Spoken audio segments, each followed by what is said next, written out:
Hello everyone. अभी classes में आपका स्वागत है और मैं अजीत कुमार आज आप सभी के समक्ष ज्योग्राफी के एक नए वीडियो के साथ मौजूद हूँ। इस वीडियो का नाम है मानवीय पर्यावरण, जिसके विषय में हम लोग समझेंगे यानी कि ह्यूमन्स इन्वायरमेंट।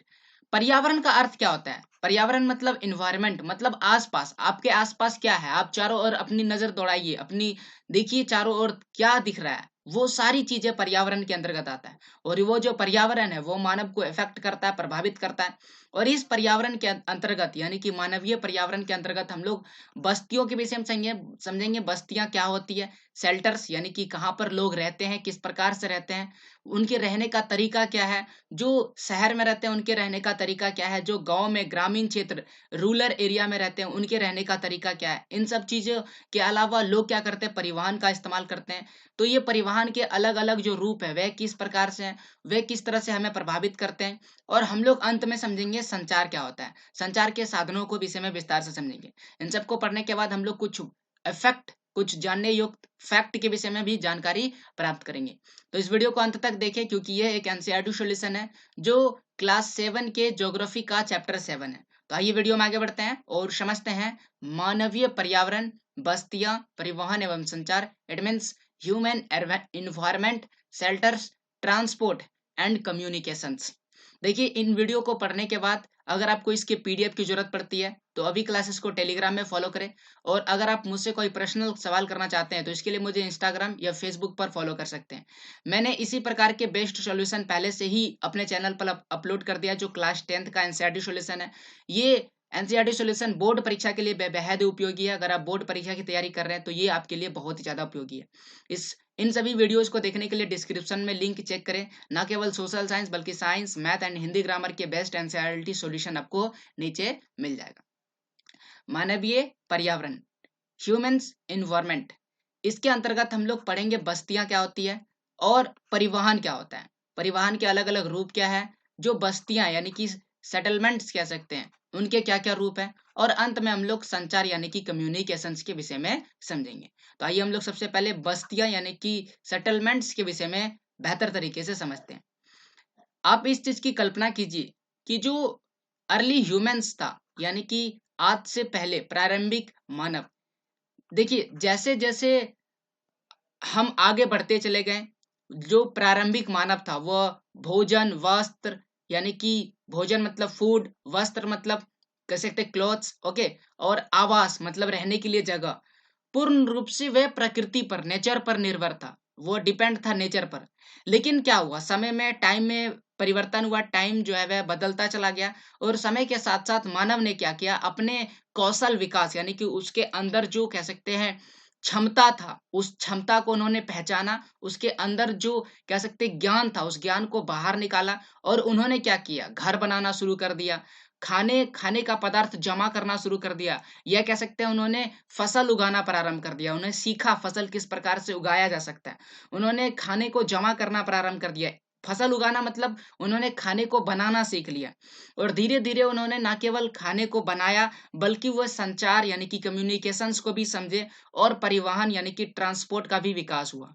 वे स्वयं वातावरण के अनुकूल बनाते चले गए और धीरे धीरे इसमें परिवर्तन होता चला गया।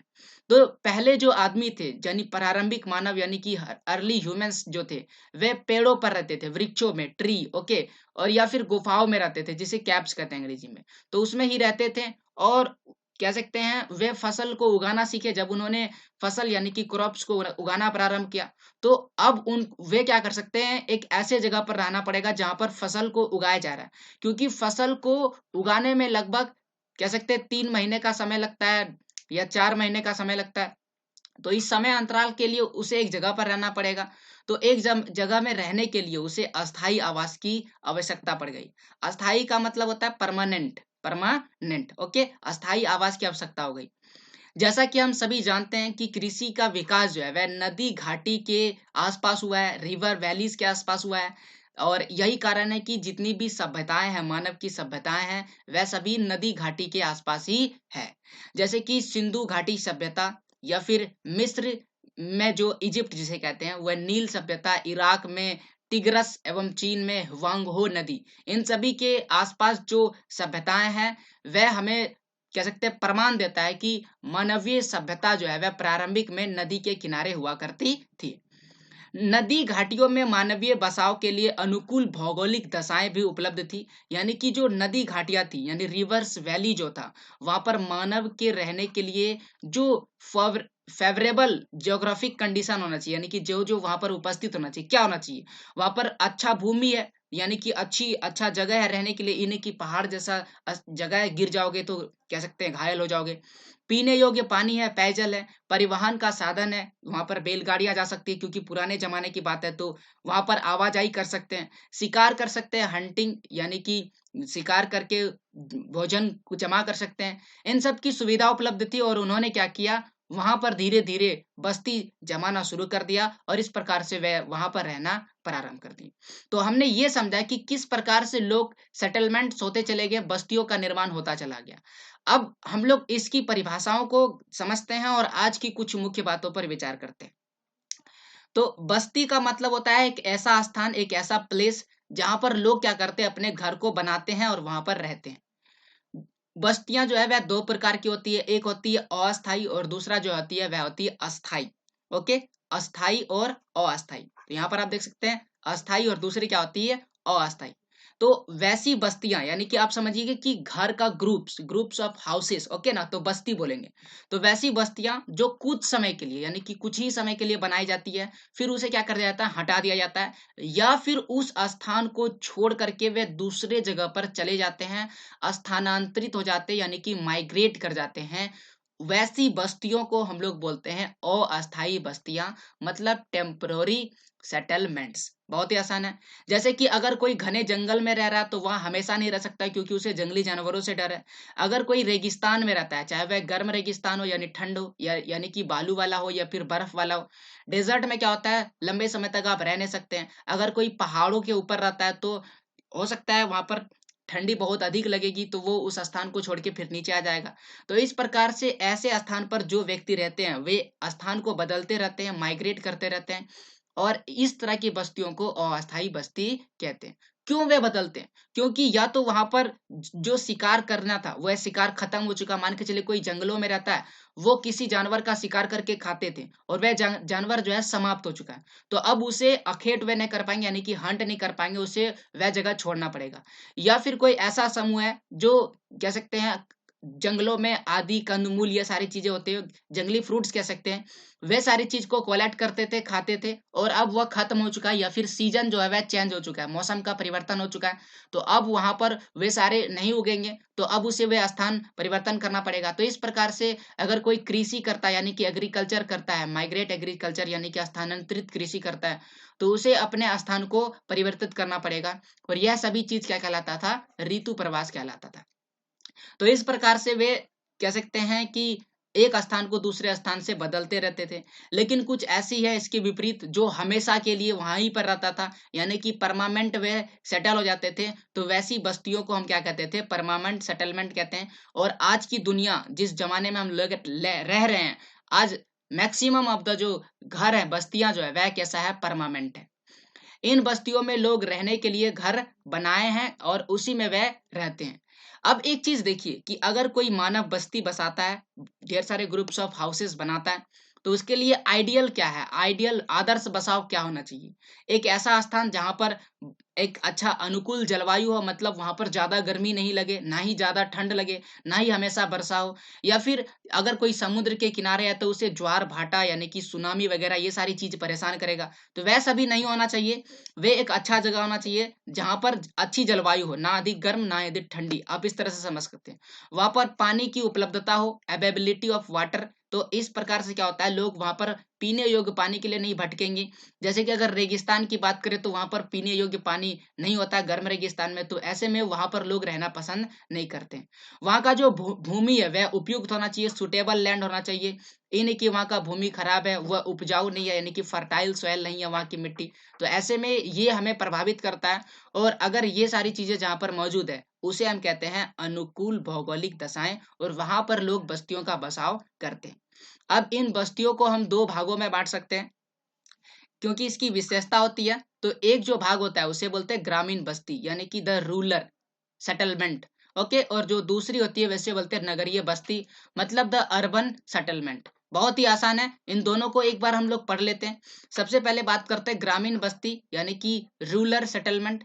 तो जैसा कि आप समझ सकते हैं, ग्रामीण मतलब गांव वाला क्षेत्र, ओके ना, विलेज वाला क्षेत्र, विलेज एरिया। गांव ग्रामीण बस्ती होता है जहां लोग कृषि करते हैं, एग्रीकल्चर, मत्स्य पालन करते हैं यानी कि मछली जो होता है उसे पालते हैं, वानिकी फॉरेस्ट्री, पशुपालन यानी कि पशु जो होता है जानवर, गाय भेड़ बकरी और भी बहुत सारे ऐसे जानवर है जिसको वो पालते हैं, दस्तकारी करते हैं यानी कि हाथ से बनाते हैं कुछ वस्तुओं को, ये सभी कार्य करते हैं गांव में। जो ग्रामीण क्षेत्र होता है, जो रूरल एरिया होता है, वहां पर बस्तियां या तो सघन होती है या तो बिखरी होती है, यानी कि कॉम्पैक्ट या स्कैटर्ड, ओके ना। दोनों को समझ लेते हैं। सघन का मतलब होता है जो ऐसा क्षेत्र जहां पर घर बहुत ही ज्यादा पास पास होता है, यानी कि डेंस एरिया, घना, ओके। और परिकर्ण या बिखरी हुई मतलब कि बस्तियां जो है वह घर दूर दूर है, पास पास नहीं है, बहुत ही दूर दूर है, फैले हुए हैं, उसे हम क्या बोलते हैं, ग्रामीण बिखरी बस्तियां। परिकर्ण बस्तियां जो है मुख्यतः पर्वत क्षेत्र में होता है, क्योंकि पहाड़ वाले क्षेत्र में ऐसा नहीं कि एक घर यहाँ पर बना तो दूसरा घर संभवतः यहाँ पर बनना संभव है, वैसा नहीं हो पाता है। वह दूर दूर बना बना सकता है, जहां पर उसे अच्छी भूमि मिलती है, प्लेन भूमि मिलती है, तो वे क्या करते हैं, वहां पर घर बना लेते हैं। जबकि पहाड़ वाला जो क्षेत्र होता है, पर्वत मतलब माउंटेन्स, ओके, घने जंगल की अगर बात करें, या फिर ऐसी क्षेत्र जहां पर जलवायु बहुत ही खराब है, जैसे कि अगर हम ऐसे क्षेत्र की बात करें, डेल्टा वाला क्षेत्र बोले जहां पर, या समुद्र के किनारे वाला क्षेत्र जहां सुनामी वगैरह आते रहता है, या फिर आप रेगिस्तान की बात कर ले, डेजर्ट वाला क्षेत्र, तो वहां पर एक्सट्रीम क्लाइमेट होता है, और इन क्षेत्रों में जो घर है वह परिकर्ण बस्तियां होती है, मतलब स्क्रेटेड हाउसेस होती है।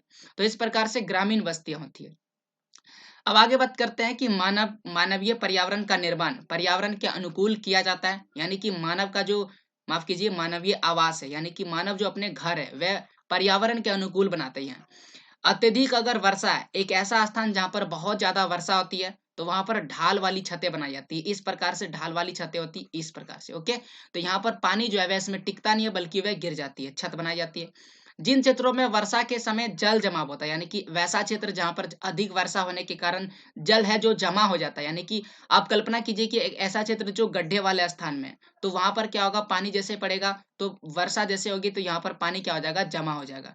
तो ऐसे में वहां पर क्या किया जाता है, ऊंचा किया जाता है उसको, यानी कि पहले खंबे लगा करके उसको ऊंचा किया जाता है, और उस ऊंचाई वाले क्षेत्र में क्या किया जाता है, फिर से मकान का निर्माण किया जाता है।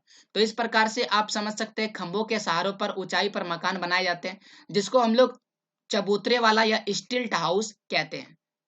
अब बात करते हैं ऊंचे पर्वतों के, यानी कि हाई माउंटेन्स, या फिर ठंडा जो क्षेत्र होता है जहां पर बहुत ज्यादा ठंडा होता है, जिसके सरफेस पर आप पैर नहीं रख सकते हैं, तो वैसे क्षेत्र में जो घर है वह लकड़ियों से बनाए जाते हैं।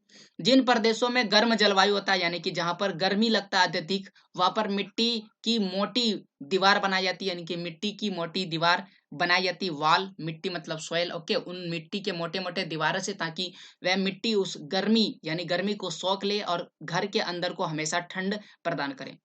इसकी छतें जो है वह फूस की बनी होती है, ओके ना। जैसे कि पुआल होता है ना, धान की कटाई करने के बाद जो शेष बच जाता है, या फिर अन्य बहुत सारी फूस होती है, उससे इसकी छतों का निर्माण किया जाता है, ताकि यहाँ पर हमेशा ठंड बरकरार रहे। ग्रामीण बस्तियों में घर बनाने के लिए स्थानीय सामग्री, यानी कि कहीं से वस्तुओं को खरीद नहीं कर नहीं लाते हैं, बल्कि वहां पर जो वस्तुएं उपस्थित है उसी से बनाया जाता है, जैसे कि पत्थर हो जाए, या चिकनी मिट्टी यानी कि मिट्टी समझिए, या लकड़ी, इन सभी का उपयोग करके वहां पर घर जो है वह बनाया जाता है। तो हमने समझा ग्रामीण बस्तियों के विषय में। आइए अब हम लोग समझते हैं नगरीय बस्तियों के विषय में। नगरीय बस्ती, ओके, जिसे हम लोग बोलेंगे द अर्बन सेटलमेंट, अर्बन। तो नगरीय बस्तियों में जो है, जिसे हम लोग शहर कहते हैं, तो वह छोटा भी हो सकता है, नगर हो सकता है छोटा, या फिर जो बड़ा होता है शहर, ठीक है ना, उससे बड़ी बस्तियां होता है। जो नगर है वह छोटा है, और जो शहर है वह क्या है, बड़ा है, इस तरह समझिए। तो हम उसे बोलते हैं नगरीय बस्तियां।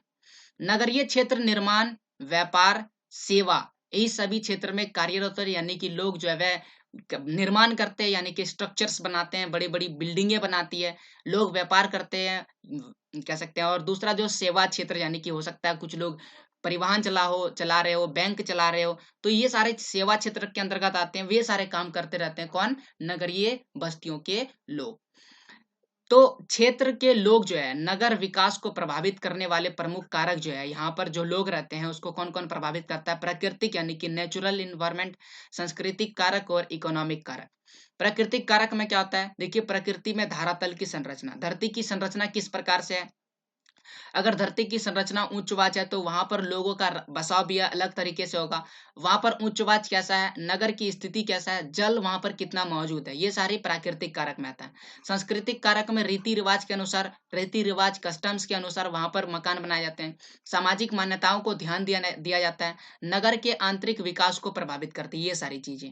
अगर आर्थिक कारक की बात करें तो खनन, ओके, खनन मतलब जब क्या करते हैं हम लोग, धरती के अंदर से कोयला, सोना, चांदी या जो भी हम लोग मिनरल्स वगैरह निकालते हैं वह सभी खनन के अंतर्गत आता है। उद्योग मतलब फैक्ट्री, व्यापार, वानिकी, ये सारे वे कारक है जिसके कारण नगरीय बस्तियों का विकसित हुआ है या ये सभी प्रभावित करते हैं। तो हम लोगों ने देखा और समझा कि किस प्रकार से नगर को भिन्न भिन्न कारक जो है वह प्रभावित करता है।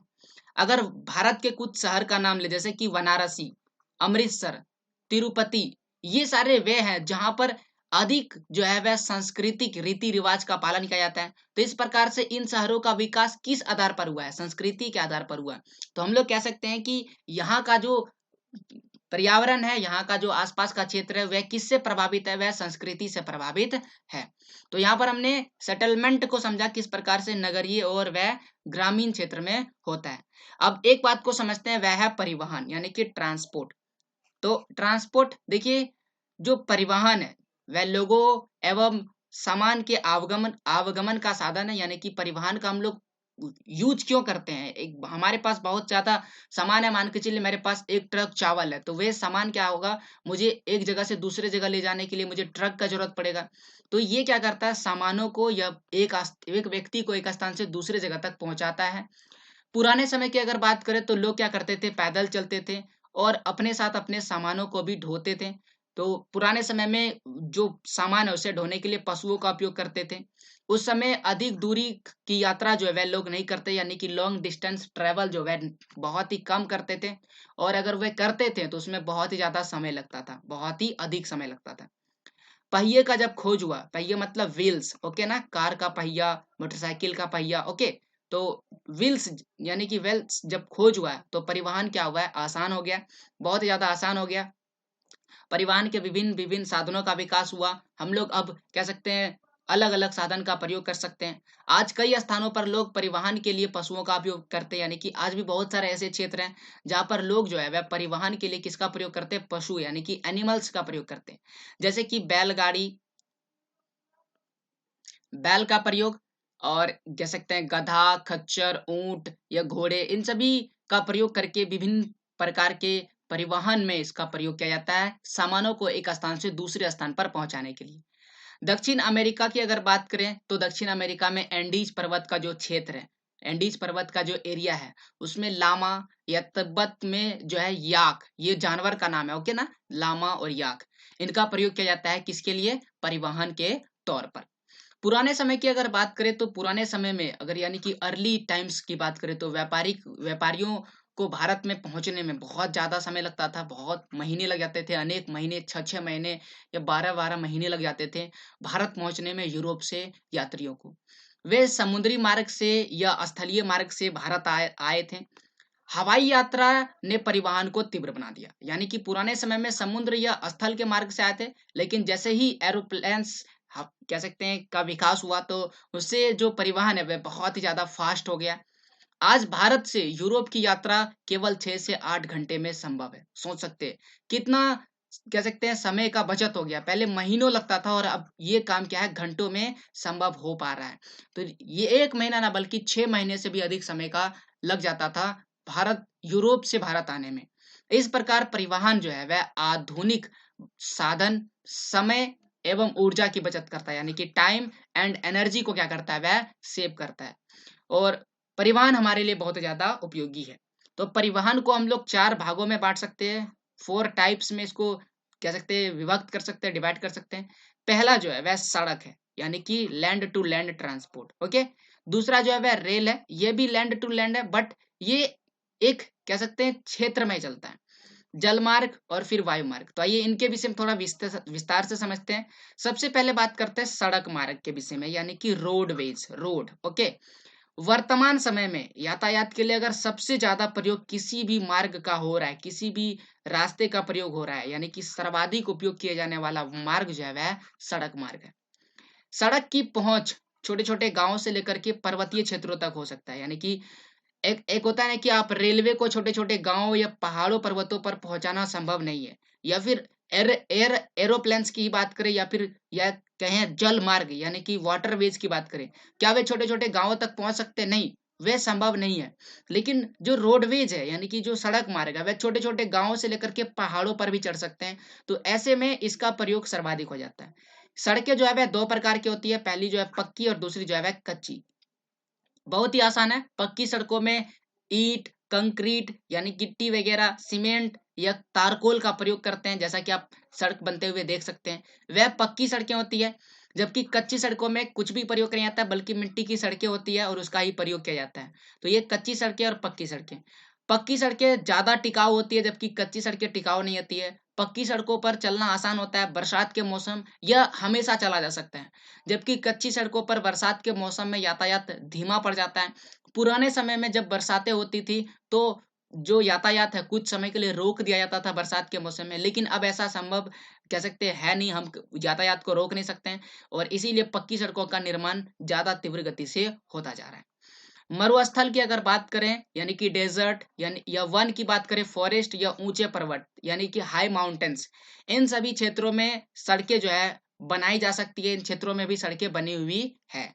हिमालय पर्वत की अगर बात करें तो वहां पर मनाली लेह जो क्षेत्र है वह राजमार्ग विश्व का सबसे ऊंचा सड़क मार्ग है, यानी कि मनाली लेह राजमार्ग इसका नाम है। मनाली लेह राजमार्ग विश्व का सबसे ऊंचा, ऊंचा मतलब हाई, ओके ना, सबसे ऊंचाई पर स्थित है, सबसे ऊंचा सड़क मार्ग है। भूमिगत अगर बात करें, जिसको हम लोग सबवे कहते हैं, तो भूमिगत मार्ग जो है सड़कों पर ही बनाए जा सकते हैं। भूमिगत सड़कों को भूमिगत मार्ग या फिर सबवे कहते हैं, ओके ना, यानी कि जो धरती के अंदर अंदर चलता है। आगे बात करते हैं। अब जो है कुछ ऐसे क्षेत्र है जो बहुत ज्यादा बिजी होता है, बिजीएस्ट होता है, व्यस्त होता है, तो वहां पर हम लोग फ्लाईओवर बनाते हैं। जिस प्रकार से आप देख सकते हैं, अगर यहाँ पर बिजी है तो उससे हम क्या कर सकते हैं, ट्रैफिक को कम करने के लिए फ्लाईओवर का निर्माण करते हैं। जैसा कि आप पिक्चर में देख सकते हैं, ये फ्लाईओवर है। तो इससे क्या होता है, जो लोग है वे फ्लाईओवर का यूज करके उस स्थान से छोड़ करके दूसरे क्षेत्र में जा सकते हैं, जिससे कि वह ज्यादा बिजी ना हो। सड़कों को बनाने तथा इसके रख रखाव यानी कि इसको बनाने के लिए और इसकी देखभाल के लिए मैदानी क्षेत्र में एवं कम ऊंचाई वाले क्षेत्र में कम खर्चे होते हैं, जो कम ऊंचाई पर है। लेकिन वैसे क्षेत्र जो बहुत ज्यादा ऊंचे क्षेत्र में, जैसे कि हिमालय पर जो सड़क है उसमें ज्यादा खर्चा होता है, वह खर्चीला होता है। तो अब यहाँ पर बात लिखा है कि राष्ट्रीय राजमार्ग, जिसे हम लोग नेशनल हाईवे कहते हैं, 7 राष्ट्रीय राजमार्ग संख्या 7 NH7 भारत का सबसे लंबा राष्ट्रमार्ग है, यानी कि लॉन्गेस्ट इन इंडिया। ये कहाँ से कहाँ तक है, वाराणसी से लेकर के कन्याकुमारी, कन्याकुमारी तमिलनाडु में और वाराणसी उत्तर प्रदेश में। तो इस प्रकार से वाराणसी से लेकर के तमिलनाडु तक जो क्षेत्र है कन्याकुमारी में मौजूद है, यह भारत का सबसे लंबा रास्ता है और इसका नाम है NH7 यानी कि नेशनल हाईवे 7 राष्ट्रीय राजमार्ग संख्या 7। अब आइए हम लोग बात करते हैं रेल मार्ग के विषय में। रेल, जिसे हम लोग सभी जानते हैं रेलवे के नाम से, रेलवे, ओके, बहुत ही आसान है। भारत में रेल परिवहन प्रमुख साधन है। बहुत सारे ऐसे व्यक्ति है जो रेल का प्रयोग करते हैं। रेल साधन, माफ कीजिए, आगे आ गए, पीछे चले जाते हैं, ओके। तो रेल का प्रयोग क्या होता है, भारत की अगर बात करें तो लगभग 70% जो लोग हैं जो यातायात प्रयोग करते हैं, 70% जो है वह केवल रेल का प्रयोग करते हैं। भारत में रेल की कुल लंबाई कितनी है, 67,368, ओके, 67,368 किलोमीटर जो है रेल मार्ग है भारत में। भारत में सबसे पहली रेलगाड़ी, पहला जो ट्रेन है वह 1853 यानी कि 1853 ईस्वी में मुंबई से ठाणे, ये क्षेत्र है, यहाँ से यहाँ तक चला था, जो 34 किलोमीटर था, यानी कि 34 किलोमीटर चला था मुंबई से ठाणे के बीच में। धीरे धीरे जो खोज है, वह रिसर्च है, वह तेज होता चला गया औद्योगिक क्रांति आई, यानी कि इंडस्ट्रियल रिवॉल्यूशंस आया, इंडस्ट्री बहुत बड़ी बड़ी बनने लगी, लोगों को इंडस्ट्री पसंद आने लगी और लोगों ने इसका तेजी से प्रदर्शन करता चला गया, इसका सहयोग करता चला गया। और रेल परिवहन यानी कि रेलवे जो है उसमें बहुत ज्यादा तीव्र विकास आया। भारत में जितने भी रेलें चलती है उसे हम 3 भागों में बाँट सकते हैं। पहली जो है वह बड़ी लाइनें हैं, जो बहुत ही ज़्यादा बड़ी है, उसमें चौड़ी-चौड़ी कह सकते हैं, बहुत सारी पटरियाँ हैं, उसको हम लोग बड़ी लाइन कहते हैं। उसके उससे जो छोटी है उसे बोलते हैं मध्यम लाइन, और तीसरी जो है वह छोटी लाइन जिसे हम लोग सकरी गैज कहते हैं। इसकी लंबाई भी अलग-अलग है। जो बड़ी लाइन है उसकी लंबाई कह सकते हैं 1.676 मीटर चौड़ी होती है। जो छोटी मध्यम टाइप की जो लाइन होती है उसे 1.0 मीटर चौड़ी होती है, और जो छोटी लाइन होती है वह 0.61 मीटर चौड़ी होती है। तो ये कह सकते हैं 3 कह सकते हैं इसकी भारत में रेल की 3 गेजें हैं और इनका प्रयोग करके रेल इस पर चलती है। तो यहाँ पर गेज को एक बार बेहतर तरीके से हम समझा देते हैं। जो रेल की पटरियाँ होती है, ओके ना, वह पटरियाँ जो होती है वह किस आधार पर होती है, किस तरह से चौड़ी होती है। बड़ी लाइन मतलब बड़ी चौड़ी गेज होगी, उसका चौड़ाई अधिक होगा। जो छोटी होगी, ओके ना, उस छोटा होगा, और उससे जो छोटा होगा, सबसे छोटा एक मिडिल होगा, उससे छोटा होगा, तो उसका जब उसके बीच का जो क्षेत्र होगा वह ज्यादा सकरा होगा। देखो हल्ला। भारत की लेंथ जो है उसे 3 गेज में बांटा जा सकता है। जो पटरियां हैं, ओके ना, भारत जो रेलवे की पटरियां होती है उसकी चौड़ाई अलग अलग होती है, और उसी चौड़ाई के आधार पर उसे हम 3 भागों में बांट सकते हैं। पहली जो चौड़ाई होती है उसे हम बड़ी लाइन कहते हैं, जो बहुत ही ज्यादा चौड़ी होती है। उसके बीच जो है वो ऐसे मध्यम लाइन यानी कि मीटर गेज कहते हैं, और तीसरी जो है वह छोटी होती है एवं सकरी गेज कहते हैं। तो इस प्रकार से इसकी 3 गेज होती है। इसकी अलग-अलग दूरियां होती हैं इन दोनों के बीच के विषय में, और इसीलिए हम इसे 3 गेजों में बांट सकते हैं। रेल मार्ग की अगर बात करें तो रेल मार्ग ने कम खर्च में भारी सामान एवं मानव को तेजी से एक जगह से दूसरी जगह पहुंचाया, यानी कि खर्च भी कम हुआ और जल्दी ही ये काम क्या हो गया, खत्म हो गया। धीरे धीरे पहले जो था वह कोयले से चलता था, धीरे धीरे इसमें परिवर्तन हुआ, डीजल एवं विद्युत यानी कि इलेक्ट्रिसिटी इंजन का आविष्कार हुआ, और इन्होंने वाष्प से चलने वाली जो इंजन थी उसका स्थान ले लिया। अब वाष्प से इंजन चलने वाले इंजन का प्रयोग बहुत ही कम किया जाता है। दुर्गम स्थानों पर जहां पर इलेक्ट्रिसिटी को पहुंचाना असंभव है वहां पर वाष्प इंजन का प्रयोग किया जाता है। लेकिन वैसा क्षेत्र जहां पर कह सकते हैं, वैसे क्षेत्र में कभी कभी वाष्प इंजन की जगह डीजल इंजन का भी प्रयोग किया जाता है। तो इस प्रकार से डीजल इंजन और विद्युत इंजन का प्रयोग आज अधिकतम किया जाता है। सुपर फास्ट जो ट्रेनें हैं, सुपर फास्ट रेलगाड़ियों से बहुत ही फास्ट गति से आप एक स्थान से दूसरे स्थान पर जा सकते हैं। जो मैदानी भाग है यानी कि जो प्लेन एरिया है वहां पर रेल मार्ग का जाल बहुत ही ज्यादा है, यानी कि रेलवे का नेटवर्क बहुत ही ज्यादा है। क्यों ज्यादा है? क्योंकि वहां पर रेलवे को आसानी से बिछाया जा सकता है। जबकि जो पहाड़ी क्षेत्र है यानी कि जो माउंटेन्स एरिया है उसमें रेलवे को कह सकते हैं, रेलवे का विकास या फिर रेल का स्थापित होना, पटरियां बनाना, ये बहुत ज्यादा खर्चीला हो जाता है, या वहां पर संभव कह सकते हैं असंभव वाली बात हो जाता है। लेकिन आज जिस तरह से हम लोग उन्नत हो गए, यानी कि टेक्नोलॉजी में विकास हुआ है, कुछ दुर्गम क्षेत्रों यानी कि पहाड़ वाले ऐसे क्षेत्र जहां पर लोगों को जाना चाहिए या फिर लोग जाना चाहते हैं, उन क्षेत्रों में जो कह सकते हैं रेलवे को पहुंचाना संभव बनाया जा सका है। भारतीय रेल मार्ग विकसित अवस्था में ये विकसित कर रहा है। भारत की अगर रेल की व्यवस्था देखा जाए तो एशिया के बाद एशिया के बाद नहीं, माफ कीजिए, एशिया में, ओके ना, विश्व में 7 कंटिनेंट, 7 महाद्वीप है, उसमें से एशिया एक है। और एशिया जो है वह चीन के बाद दूसरा सबसे एशिया में चीन के बाद दूसरा सबसे बड़ा, तथा विश्व की अगर बात करें यानी कि वर्ल्ड में 4th नंबर में, यानी कि चौथा सबसे बड़ा रेल मार्ग किसका है? इंडिया का, यानी कि भारत का है। अब बात करते हैं जल मार्ग के विषय में। तो जल मार्ग की अगर बात की जाए, जिसे हम लोग वाटरवेज कहते हैं, पहले अगर बात करें पुराने समय में, प्राचीन काल में जल मार्ग परिवहन बहुत ही ज्यादा प्रयोग किया जाता था, क्योंकि यही सबसे प्रमुख साधन था, मेन जो था यही रास्ता था जिसके जरिए एक स्थान से दूसरे स्थान पर जाया जा सकता है। लेकिन अभी भी जो भारी वस्तुएं हैं या बड़े आकार की जो वस्तुएं हैं उसे अगर एक स्थान से दूसरे स्थान पर ले जाना है तो हमें जलमार्ग का प्रयोग करना पड़ेगा, यानी वाटरवेज का रुख लेना पड़ेगा, क्योंकि ये सबसे सस्ता साधन बन जाता है भारी एवं बड़े आकार के सामानों को एक स्थान से दूसरे स्थान पर पहुंचाने के लिए। जल मार्ग जो है वह 2 प्रकार का होता है। एक होता है अंतर्देशीय, और दूसरा जो होता है वह समुद्री। अंतर्देशीय मतलब इनलैंड वाटरवेज, और समुद्री मतलब सी रूट्स। बहुत ही आसान है। अंतर्देशीय देखिए, नौ परिवहन जो है नदियों एवं झीलों में किया जा सकता है, और नदी और झील जो है वह एक देश के अंदर होता है। और अगर कोई नौ परिवहन यानी कि वाटरवेज जल मार्ग नौ संचालन का प्रयोग नदियों या झीलों में किया जाता है तो उसे हम अंतर्देशीय कहते हैं। भारत की अगर बात करें तो ब्रह्मपुत्र और गंगा नदी तंत्र, या फिर उत्तर अमेरिका की बात करें तो महान झील उसमें है, और ग्रेट ग्रेट लेक कह सकते हैं। ओके। और अफ्रीका की अगर बात करें तो नील और नील नदी जो है वह, ये क्या है, एक देश के अंदर है। तो इस प्रकार से ये क्या कहलाता है, अंतर्देशीय जलमार्ग कहलाता है। आगे बढ़ते हैं। समुद्र का अगर प्रयोग किया जाता है, यानी समुद्र एवं महासागरों यानी कि सी एंड ओशियनिक रूट्स प्रयोग किया जाता है, तो उसे हम क्या बोलते हैं,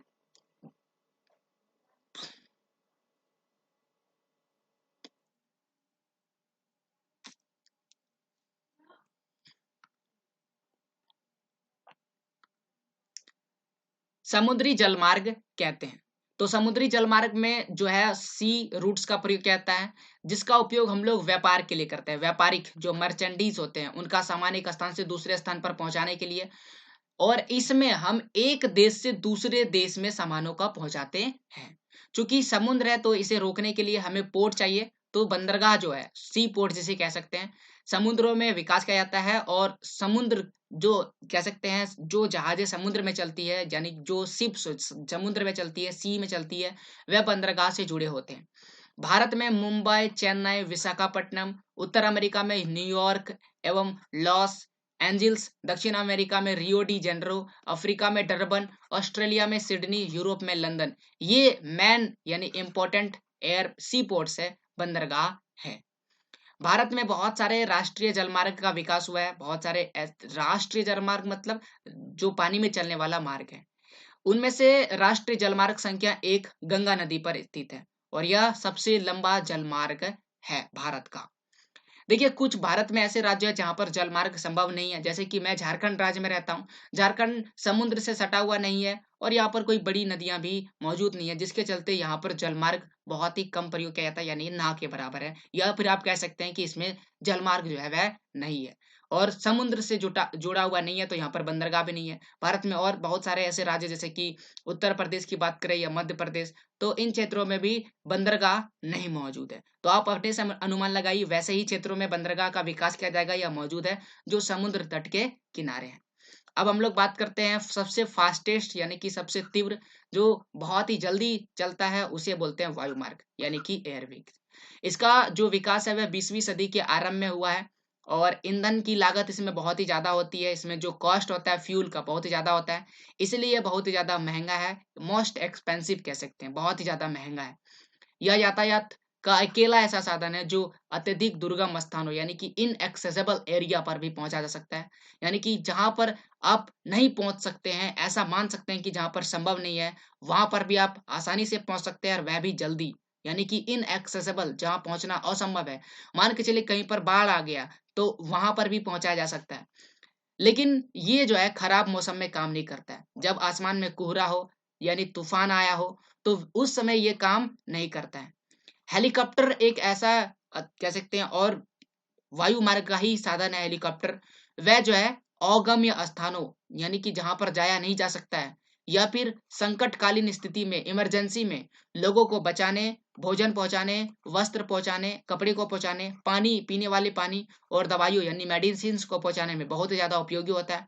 भारत में बहुत बार बाढ़ें आती है गंगा के बहाव के कारण, ब्रह्मपुत्र के बहाव के कारण, या और सारी ढेर सारी नदियों के बहाव के कारण भारत में बाढ़ आती है। और इस बाढ़ के चलते बहुत सारी क्षति होती है, और उनको बचाने में हेलीकॉप्टर्स का प्रयोग किया जाता है। तो हेलीकॉप्टर का प्रयोग हम लोग इमरजेंसी में करते हैं, और जहां पर जाया नहीं जा सकता, क्योंकि बाढ़ के समय हम एक स्थान पर दूसरे स्थान पर नहीं जा सकते हैं, उस समय हेलीकॉप्टर का प्रयोग किया जाता है।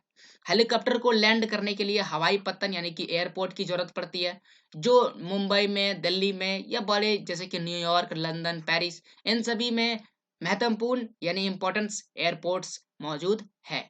तो यहाँ पर हमने जो साधन था यातायात का, परिवहन का, उसके विषय में पढ़ा। अब आइए हम लोग संचार को समझते हैं। संचार की अगर बात की जाए यानी कि कम्युनिकेशन, ये भी इम्पोर्टेंट है। जिस प्रकार से हम लोग परिवहन द्वारा यात्रियों को यानी कि व्यक्तियों को या वस्तुओं को यानी कि थिंग्स को, गुड्स को एक स्थान से दूसरे स्थान तक ले जा सकते हैं, उसी प्रकार संचार के माध्यम से, कम्युनिकेशंस के माध्यम से संदेश यानी कि मैसेजेस एंड थॉट्स, विचार को एक स्थान से दूसरे स्थान पर पहुंचाया जा सकता है। अगर संचार की बात करें तो समाचार पत्र यानी कि newspapers, radio, television, TV, mobile phone, internet जिसका प्रयोग आज सर्वाधिक हो रहा है दुनिया में, ये संपूर्ण विश्व में कह सकते हैं संचार का साधन है। 19वीं सदी के मध्य तक संदेश पहुंचाने के लिए हम लोग किसका प्रयोग करते थे? मनुष्यों का प्रयोग करते थे, पशुओं का प्रयोग करते, जैसे कबूतर का उपयोग किया जाता था संदेश को, मैसेज को एक जगह से दूसरे जगह पहुंचाने के लिए। लेकिन धीरे धीरे तकनीक में एक विकास हुआ, टेक्नोलॉजी है वह डेवलपमेंट हुआ और मानव ने संचार के नए एवं तीव्र यानी कि फास्टेस्ट साधनों का प्रयोग किया। आज आप सेकंडों में एक स्थान से दूसरे स्थान पर बात कर सकते हैं, लोगों को देख सकते हैं। और धीरे धीरे जब विश्व में सूचना क्रांति आई यानी कि सूचना कम्युनिकेशन रिवॉल्यूशंस कह सकते हैं, तो विश्व जो है वह और ज्यादा विकास हुआ और सूचना प्रदान करने के साथ साथ शिक्षा एवं मनोरंजन के लिए भी संचार जो है वह बहुत ही ज्यादा उपयोगी है।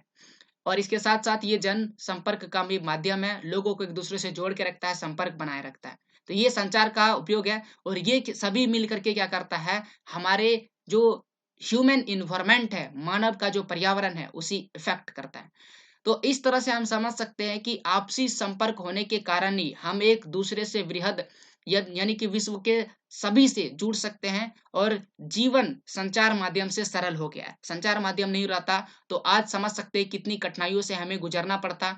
आज अगर हमें एक दूसरे से बात कर नहीं सकते थे तो ये सारी चीजें कैसे हो पाया, कैसे हम घर बैठे रेल, वायुयान, सिनेमा इत्यादि का टिकट कह सकते हैं बुक कर सकते हैं और एक कह सकते हैं सुलभ जीवन, सुख वाला जीवन जी सकते हैं। ये किसके कारण हुआ है? संचार के कारण। यानी कि संचार भी बहुत ज्यादा इफेक्ट करता है और जितनी भी चीजें आगे हम लोग पढ़े, जैसे कि परिवहन के विषय में पढ़े और बस्तियों के विषय में पढ़े, वह सभी हमारे जो पर्यावरण है उसको इफेक्ट करता है, ह्यूमन इन्वायरमेंट को इफेक्ट करता है। तो यहाँ पर ही हमने ये सारी चीजें पढ़ा। अब आइए कुछ फैक्ट के विषय में पढ़ते हैं। तो ऋतु प्रवास यहाँ पर एक शब्द आया था पहले। तो लोग क्या करते हैं, मौसम के अनुसार एक स्थान को छोड़ देते हैं और वे दूसरे स्थान पर चले जाते हैं, इसे हम क्या बोलते हैं? ऋतु प्रवास कहते हैं। क्यों होता है ये? लोग पशु को पालते हैं और जब पशु को पालते हैं तो मौसम में परिवर्तन के अनुसार वहां पर चारागाह, घास वगैरह खत्म हो जाता है और इसके लिए उसे एक नई जगह की तलाश होती है जहां पर घास मौजूद हो और इसीलिए वो लोग क्या करते हैं, उस स्थान को छोड़कर चले जाते हैं। महत्व के अनुसार सड़कों को हम लोग अन्य वर्गों में बांट सकते हैं। सड़क जो है उसे हम लोग राज्य मार्ग, राष्ट्रीय मार्ग माफ कीजिए, फिर राज्य मार्ग, जिले की सड़कें, ग्रामीण सड़कें और सीमावर्ती सड़कें, इस प्रकार से हम इसे बांट सकते हैं 5 वर्गों में। राष्ट्रीय राजमार्ग संख्या 2 कोलकाता से नई दिल्ली, कोलकाता को नई दिल्ली से जोड़ती है। इसे हम ग्रैंड ट्रंक रोड या शेर शाह सूरी मार्ग भी कहते हैं। समुद्र जाने योग्य, समुद्र की बात करें, माफ कीजिए, जानने योग्य बातें यहाँ नहीं होगा। समुद्र बंदरगाह या पत्तन, ओके ना, समुद्री बंदरगाह या पत्तन जिसे हम लोग सी पोर्ट कहते हैं, समुद्र तट के निकट के वे स्थान है जहां पर बड़े बड़े जलयान यानी कि पानी में चलने वाला हवाई, माफ कीजिए, पानी में चलने वाला जहाज, ओके, यह सामानों को उतारा जाता है, वो रोका जाता है और उसमें सामान को चढ़ाया जाता है या फिर उस वे क्या करते हैं, ईंधन लेते हैं यानी कि उसमें फ्यूल डाला जाता है। तो ये फैक्ट था। तो यहाँ पर ये पूरा चैप्टर जो है खत्म हो जाता है। उम्मीद करते हैं पूरा चैप्टर आपको बेहतर समझ में आएगा। अगर बेहतर समझ में आए तो प्लीज वीडियो को लाइक कीजिए और ऐसे अन्य वीडियोस के लिए अभी क्लासेस को अभी सब्सक्राइब कीजिए। पीडीएफ के लिए अभी क्लासेस को टेलीग्राम में फॉलो करें और मुझसे जुड़े पर्सनल सवालों के लिए आप मुझे इंस्टाग्राम या फेसबुक पर फॉलो कर सकते हैं, जिसका लिंक आपको डिस्क्रिप्शन में मिल जाएगा। अन्य वीडियोज के लिए डिस्क्रिप्शन जरूर चेक करें। अगर आपने इस वीडियो को अंत तक देखा तो आपका बहुत बहुत धन्यवाद।